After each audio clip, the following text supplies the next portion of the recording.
কোনো এক বনে একটা হিংস্র চিল ছিল। সেখানে অনেক পায়রাও বাস করত। পায়রাগুলোর সঙ্গে চিলের ছিল অনেক শত্রুতা। ওই চিলের ভয়ে পায়রাগুলো তাদের বাসা থেকে বের হতে পারত না, তাই চিলও তাদের কিছু করতে পারত না।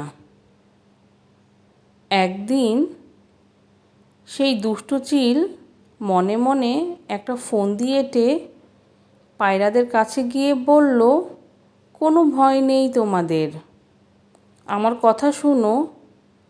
মিছিমিছি তোমরা আমাকে কেন ভয় পাচ্ছ? তোমরা সবাই মিলে আমাকে তোমাদের রাজা করো, তাহলে আমি তোমাদের দেখাশোনা করব। তোমরা তখন আমার প্রজা হবে।